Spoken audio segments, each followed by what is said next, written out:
السلام علیکم. یہ national audio library for the blind کی آواز ہے. پیش خدمت ہے ناول میرا عشق فرشتوں جیسا. تحریر محمد فیاض ماہی. آواز سمر زہرا. اس کتاب کی تمام اقساط حاصل کرنے کے لیے ڈسکرپشن میں دیے گئے پلے لسٹ کے لنک پر کلک کریں. شکریہ. قسط نمبر 9. سہیب احمد جس دن سے ساحر کی شادی سے واپس آیا تھا وہ تو ریبا کے ہی خواب دیکھ رہا تھا. اس کو یہی معلوم تھا کہ وہ اس کے کلاس فیلو احمد فراز کی کزن ہے. وہ گھر بھی گیا تو روشنی کے بارہا اصرار پر بھی وہ کچھ نہ بتا پایا کیونکہ اس کو ریبا کے متعلق کوئی زیادہ معلومات نہ تھی. وہ زیادہ دن گھر پر نہ رک سکا. اس کا خیال تھا کہ وہ اسلام آباد چلا جائے جو ریبا کی رہائش کا شہر ہے. کبھی نہ کبھی یا پھر کسی نہ کسی جواز کے تحت ریبا اس سے یا وہ ریبا سے مل پائے گا اور تقدیر نے آج اس کو بہترین موقع فراہم کر دیا تھا. اس کی خواہش پوری ہو گئی تھی. اب وہ ریبا کا موبائل نمبر حاصل کرنا چاہتا تھا لیکن وہ ایک مشکل مرحلہ تھا. پہلے تو اس کے ذہن میں خیال آیا کہ وہ ساحر کی بہن امرین سے پوچھ لے گا لیکن اس کو ایسا کرنا مناسب نہ لگا تھا. وہ اسی ادھیڑ بند میں مصروف تھا کہ میز پر پڑا ہوا موبائل بولنے لگا. وہ حیران ہو کر اس موبائل کو دیکھنے لگا جس کی اسکرین پر ریبا کا نمبر جگمگا رہا تھا. اگر یہ نمبر ریبا کا تھا تو پھر یہ موبائل کس کا تھا؟ اس نے نمبر ذہن میں محفوظ کر لیا تھا اور چند سیکنڈ ہی گزرے تھے کہ ریبا کی ایک دوست گھبرائے ہوئے انداز میں اندر آتی ہوئی بولی، سہیب احمد سمجھ گیا کہ موبائل اسی لڑکی کا ہے. وہ ایکچولی میرا موبائل ادھر رہ گیا تھا. اور ریبا نے کال کر کے کنفرم کیا کہ کسی دوست نے شرارت سے نہ چھپا لیا ہو. وہ موبائل پکڑ کے تیزی سے باہر نکل گئی لیکن سہیب احمد کی بہت بڑی مشکل حل ہو گئی تھی. اس کو ریبا کا نمبر حاصل کرنے کے لیے نہ جانے کتنے پاپڑ بیلنے پڑتے لیکن تقدیر فی الحال اس پر مہربان تھی. اس نے ریبا کا نمبر اپنے موبائل میں محفوظ کیا اور دفتر کال کر کے اپنی مصروفیت کا شیڈول بنانے لگا.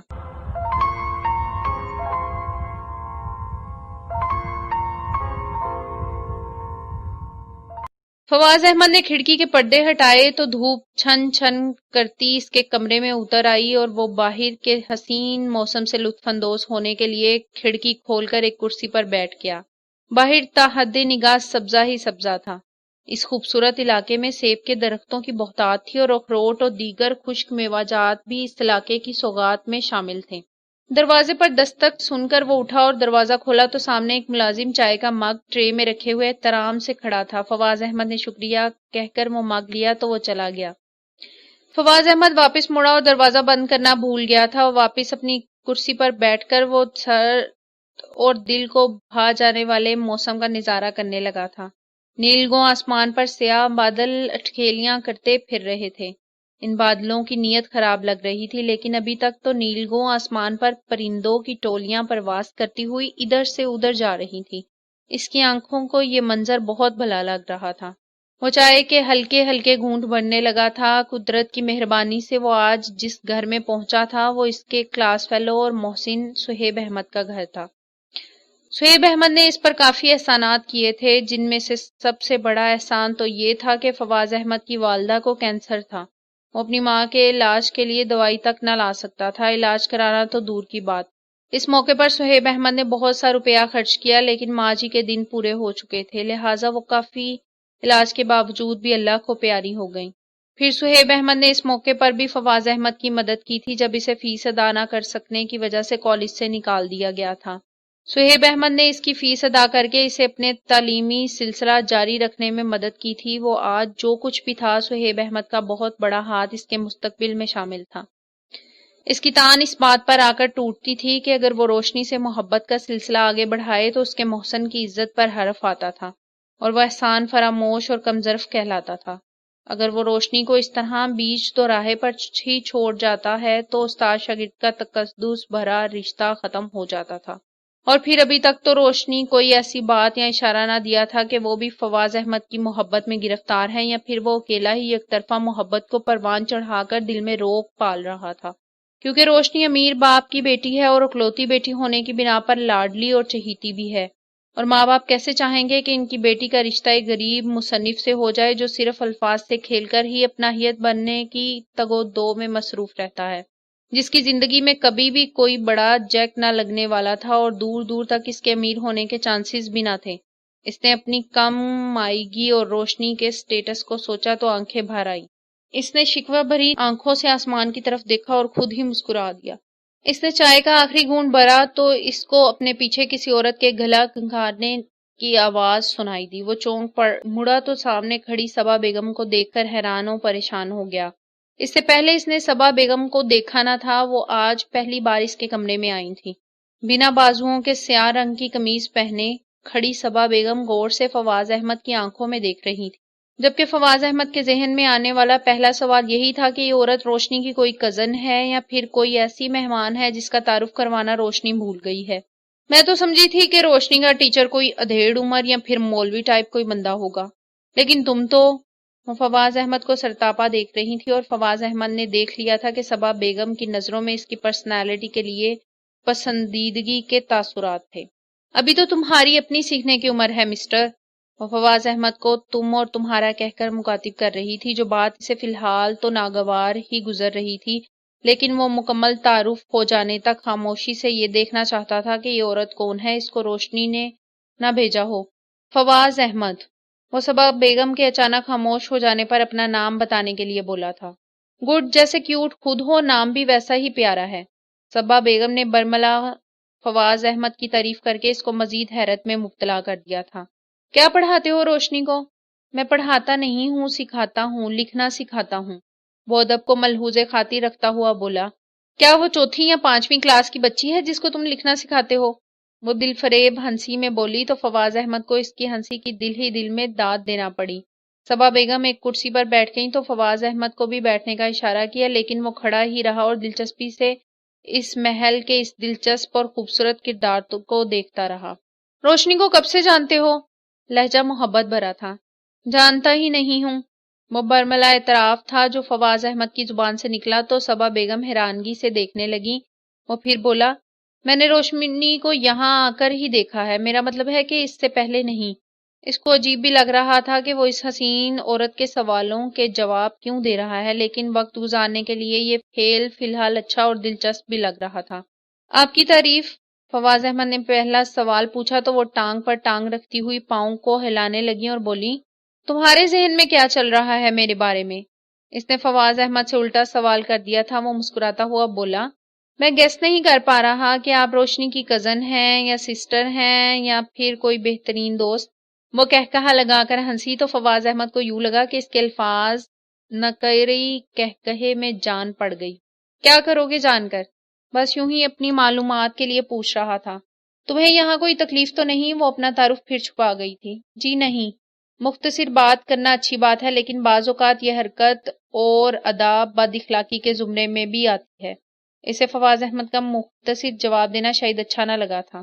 مجھے معلوم ہے کہ میں بد اخلاق نہیں ہوں۔ اوہ! وہ کرسی سے اٹھتی ہوئی فواز احمد کی طرف بڑھی تو حیرت و استعجاب میں مبتلا فواز احمد کی سانسیں اوپر کی اوپر ہی رہ گئی، کیونکہ وہ اس کے کافی پاس آ گئی تھی اور آنکھیں بند کرتی ہوئی سانس اندر کی جانب کھینچتی ہوئی بولی، یہ کولون ہمیشہ سے ہی میری کمزوری رہا ہے۔ Nice, very nice. وہ واپس جانے لگی تو فواز احمد پھر بولا، خوبصورت اور حسین لوگوں کی تعریف میری کمزوری رہی ہے۔ وہ مسکراتی ہوئی واپس مڑی اور فواز احمد کی آنکھوں میں آنکھیں ڈالتی ہوئی بولی، میں اس کمرے میں آنے سے پہلے بہت کچھ سوچ کر آئی تھی، لیکن جو کہنا تھا وہ کہہ نہیں پائی۔ ہاں، اتنا ضرور ہے کہ تم اچھے ٹیچر ہو، کیونکہ میں چند لمحوں اور چند باتوں میں ہی بہت کچھ سیکھ کر جا رہی ہوں۔ وہ مسکراتی ہوئی باہر نکل گئی، لیکن فواز احمد کے لیے ایک معمہ چھوڑ گئی تھی۔ وہ حیرت سے کندھے اچکاتا ہوا اپنا لیپ ٹاپ کھول کر بیٹھ گیا۔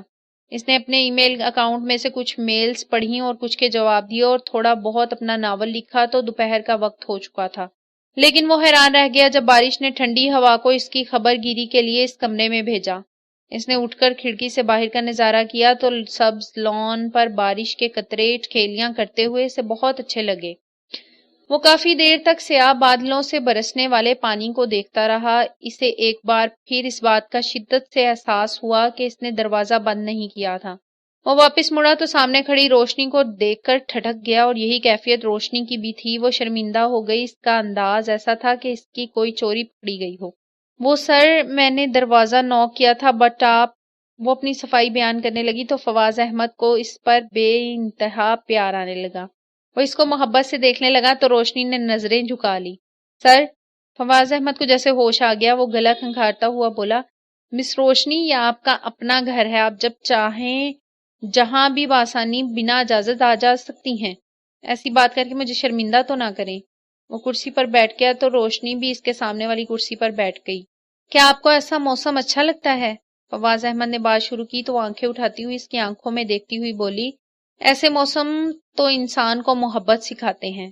فواز احمد کی نظروں میں استفسار دیکھ کر وہ سٹپٹاتی ہوئی کہنے لگی، میرا مطلب تھا کہ آسمان سے برسنے والی بوندیں زمین پر گر کر فنا ہو جاتی ہیں تو ان کا مقصد ہی ختم نہیں ہو جاتا، بلکہ وہ زمین پر بسنے والی مخلوقات کو زندگی اور سکون بخشنے کے لیے اپنی قربانی دیتی ہیں سر۔ اور سر، میں نے سنا ہے کہ قربانی محبت ہی محبت ہے۔ مس روشنی، آپ نے کس سے سنا ہے کہ قربانی محبت ہے؟ فواز احمد اس کی اچھی بات سے بات نکالتا ہوا آگے بڑھنے لگا۔ وہ گھبرائے ہوئے انداز میں بولی، آپ ہی کی ایک کتاب میں پڑھا تھا سر، لیکن میں تو ایسا نہیں سمجھتا۔ تو پھر آپ نے کیوں لکھ دیا؟ مجھے تو یاد نہیں، لیکن مجھے آپ کا لکھا ہوا ہر وہ لفظ یاد ہے جو محبت کی تشریح میں لکھا ہے۔ تو کیا آپ کو کسی سے محبت ہو گئی ہے مس روشنی؟ اس سوال کے کرتے ہوئے فواز احمد کا دل اتنی زور سے دھڑکا تھا کہ آواز سماعتوں میں محسوس ہو کر رہ۔ روشنی اس سوال پر خاصی گھبرا گئی تھی۔ وہ چند لمحے فواز احمد سے نظریں چراتی رہی اور پھر لمبی سانس بھرتی ہوئی کہنے لگی، میں تو صرف سیکھنے کی حد تک کی بات کر رہی تھی سر۔ فواز احمد جانتا تھا کہ اس کے دل پر اتنی گہری چوٹ لگ گئی ہے کہ وہ اس چوٹ کی آواز کو چھپانے کے لیے اپنی آنکھیں زور سے بھینچ لینا چاہتی تھی۔ وہ اس کی حالت سے خاصا محظوظ ہوتا ہوا بولا، ویری گڈ، سیکھنا اچھی بات ہے، اور کسی چیز کا علم نہ ہو تو اس کے بارے میں معلومات نہ لینا بری بات ہے۔ روشنی نے ہمت کر کے ایک سوال پوچھا، سر، کیا ایسا موسم آپ کی اندرونی کیفیت پر اثر انداز ہوتا ہے؟ جی ہاں، بالکل ہوتا ہے، کیونکہ مجھ جیسا حساس شخص ایسے ہی موسموں کا محتاج ہوتا ہے۔ لیکن ایسا موسم تو محبتوں کا موسم ہوتا ہے۔ وہ پتہ نہیں کیا پوچھنا چاہتی تھی۔ ہاں بالکل، لیکن مجھے محبت نہیں ہو سکتی۔ اس جواب پر وہ بے اختیار پلکیں اٹھا کر براہ راست فواز احمد کی آنکھوں کے راستے دل میں اتر گئی تھی۔ لیکن فواز احمد نے محسوس کیا تھا کہ اس کی نظروں میں ایک کرب نمایاں تھا جس کو چھپانے کی روشنی نے ناکام کوشش کی۔ کس سے محبت ہے آپ کو؟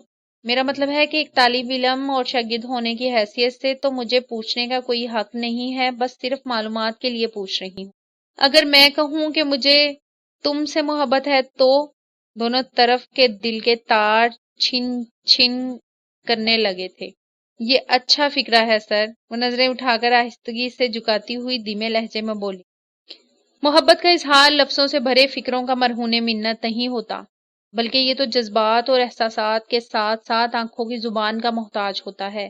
فواز احمد اپنی بات کہہ گیا اور روشنی کو شاید اپنی بات کا جواب بھی مل گیا تھا، لیکن ابھی تک اعتبار نہ آ رہا تھا۔ وہ پھر بولی، جو اس زبان کو نہ سمجھ سکے پھر اس کو محبت کرنے کا بھی کوئی حق نہیں ہے۔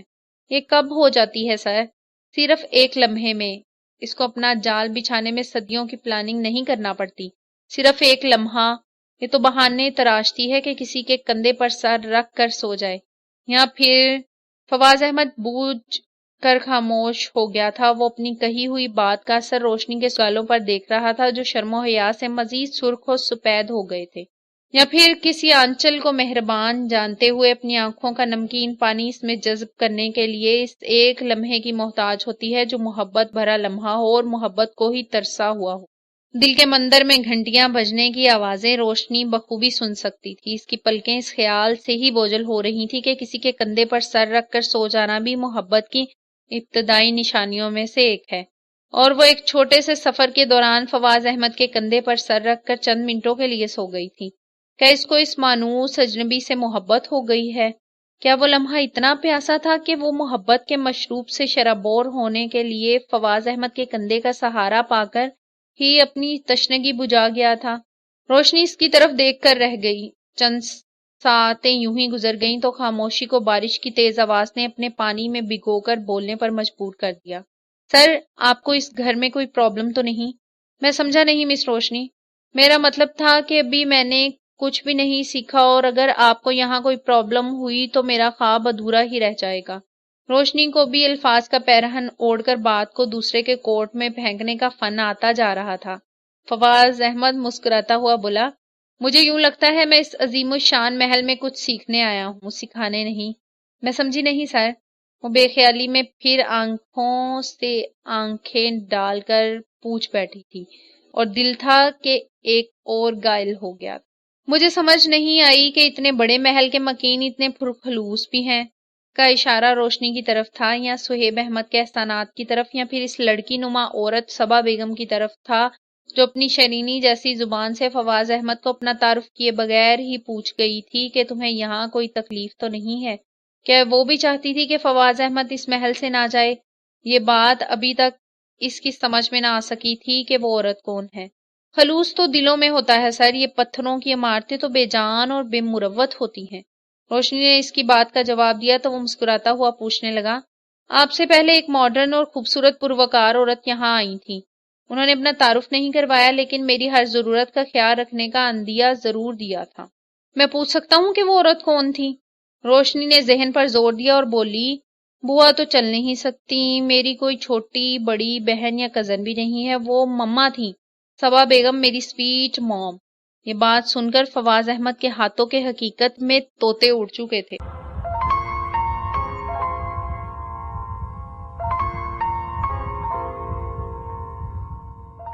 انیل شرما اتنے بڑے باپ کا بیٹا جو ایک خوبصورت اور جوان لڑکی کے ساتھ ڈیٹ پر آیا ہوا ہو اور اداس سی صورت بنا کر آتی جاتی لہروں کو گن رہا ہو، کیا یہ سب کچھ تمہیں عجیب نہیں لگتا انیل؟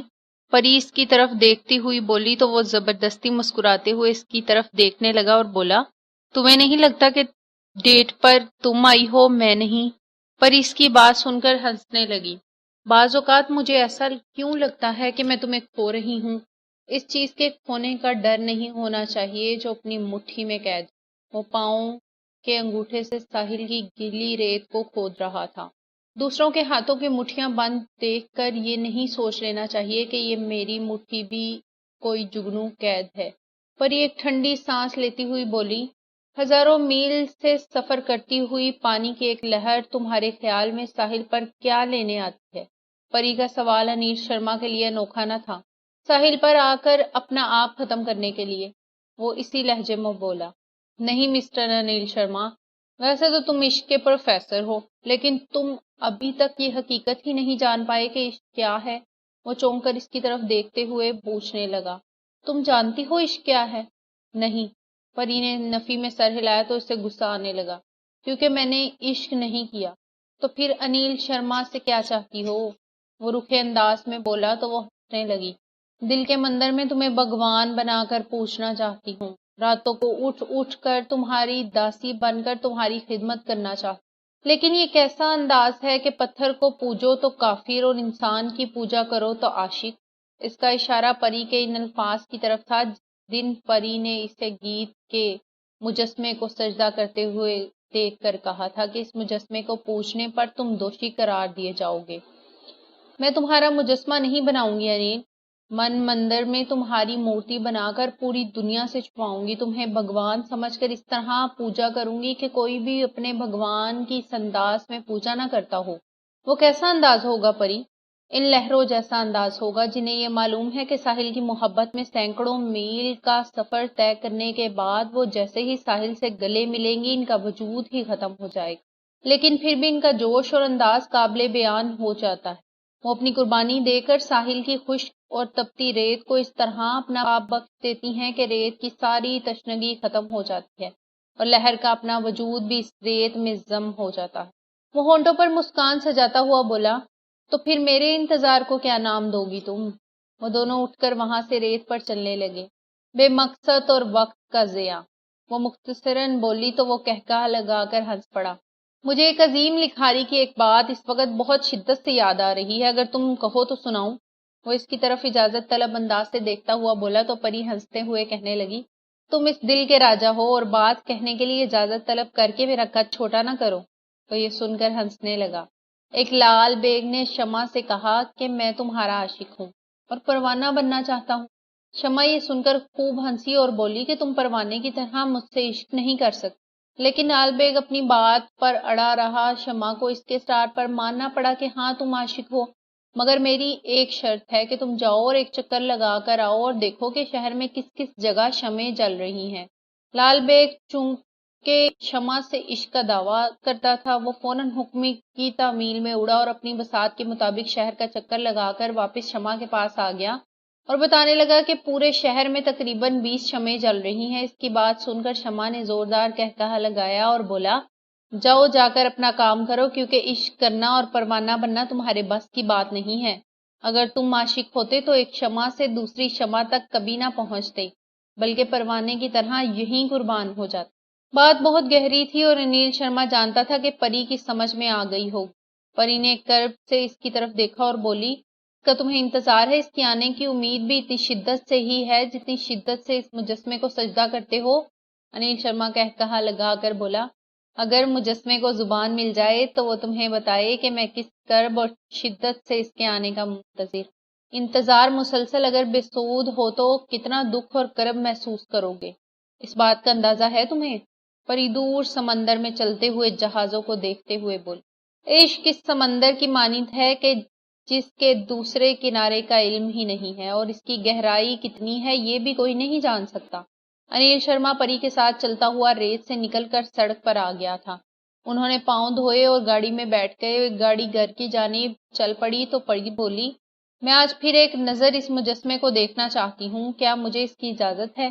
وہ گاڑی ڈرائیو کرتا ہوا ہنسنے لگا اور بولا، وہ مجسمہ تمہاری سوتن تو نہیں ہے جو اس کو اس انداز میں دیکھو گی؟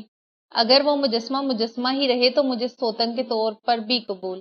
وہ گہری سوچ میں ڈوبی ہوئی بولی تو انیل شرما اس کی طرف دیکھنے لگا، اس کا مطلب تو یہ ہوا کہ تمہیں امید بھی ہے کہ اس مجسمے میں کبھی جان پڑ سکتی ہے؟ پری اس کے جواب میں کچھ نہ بولی اور سامنے سڑک پر دیکھتے رہی اور گاڑی گھر کی جانب رواں دواں۔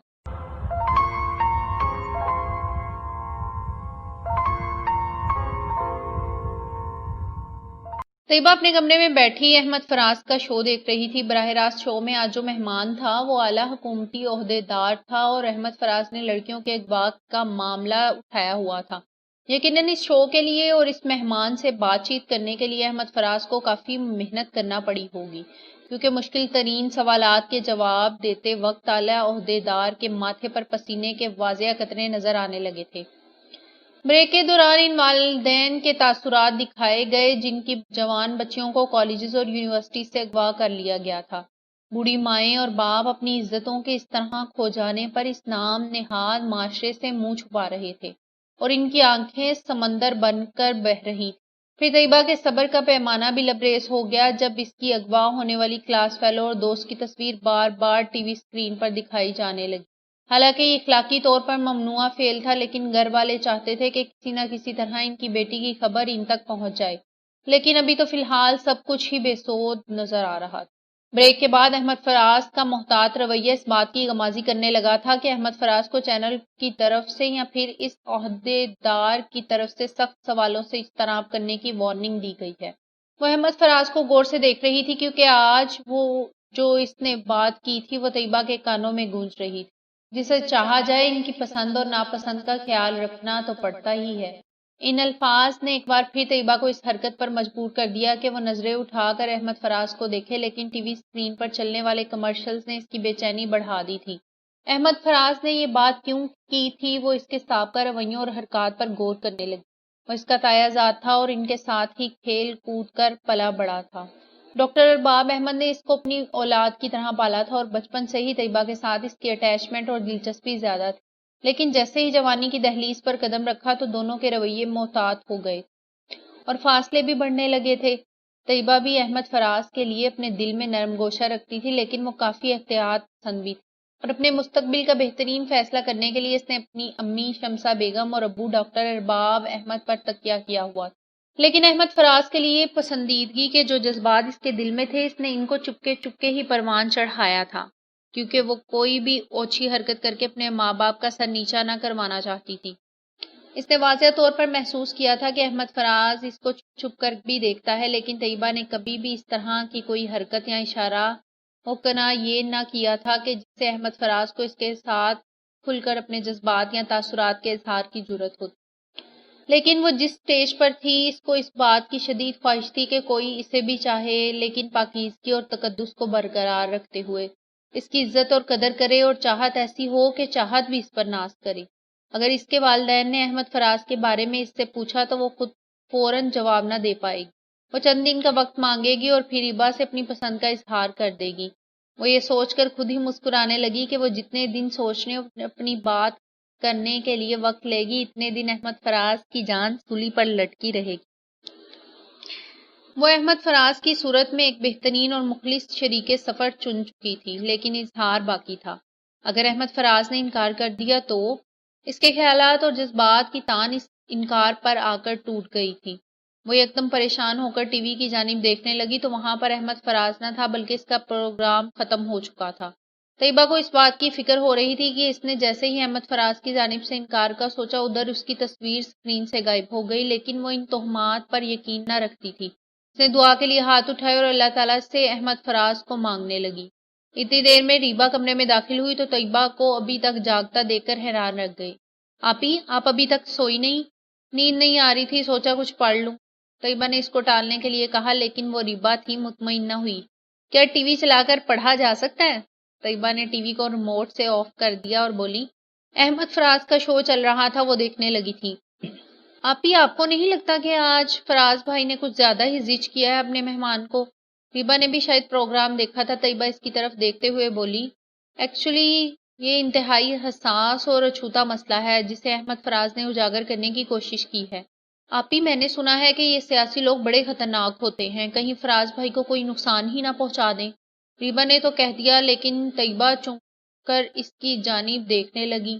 ریبا کو بھی طیبہ کے اس طرح دیکھنے پر حیرت ہوئی لیکن طیبہ سنبھلتی ہوئی بولی ایسا کچھ نہیں ہوگا کیونکہ جیسے ہی پروگرام ختم ہوتا ہے اینکر کو ایکسکیوز کرنا پڑتا ہے اور پھر چینل کی اپنی بھی ایک پالیسی ہوتی ہے اور سوالنامہ بھی چینل کی طرف سے دیا جاتا ہے. ریبا سر ہلا کر رہ گئی. اپنی کتابوں میں گم ہونے لگی تو اس کے موبائل پر بیل ہونے لگی.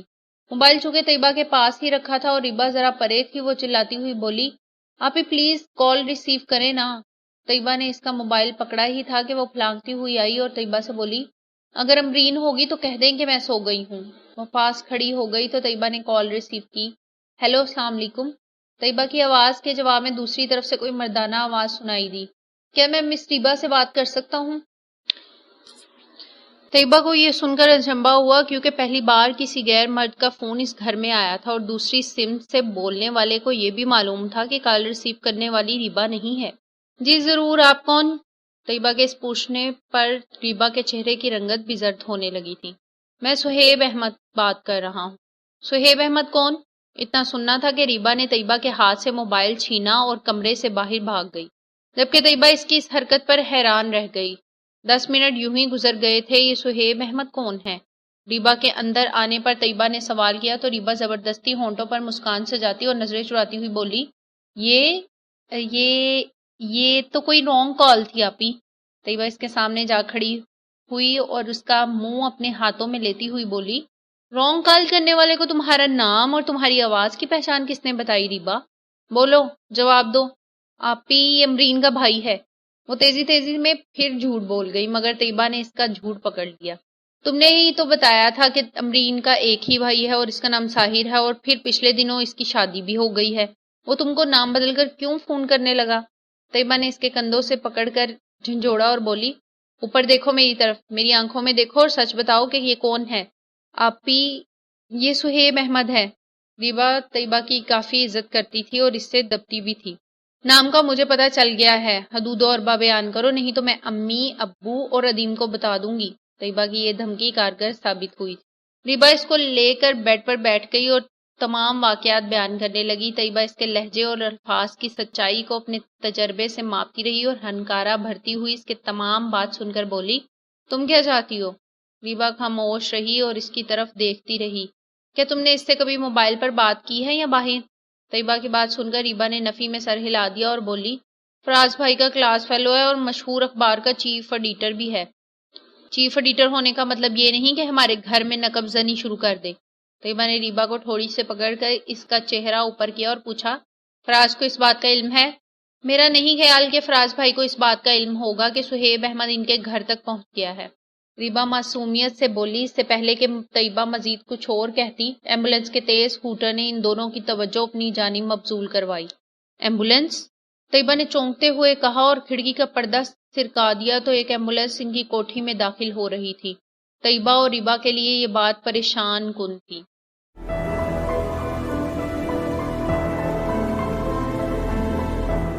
اگر آپ نے ہمارا چینل سبسکرائب نہیں کیا تو ابھی سبسکرائب کریں اور ساتھ ہی بیل آئیکن پر کلک کریں تاکہ ہماری نئی آنے والی بکس کی اپڈیٹس آپ کو ملتی رہیں۔ لائک کریں، شیئر کریں اور کمنٹس کر کے اپنی رائے کا اظہار کریں، اور یہ بھی بتائیں کہ آپ کو ہماری بکس کیسی لگتی ہیں۔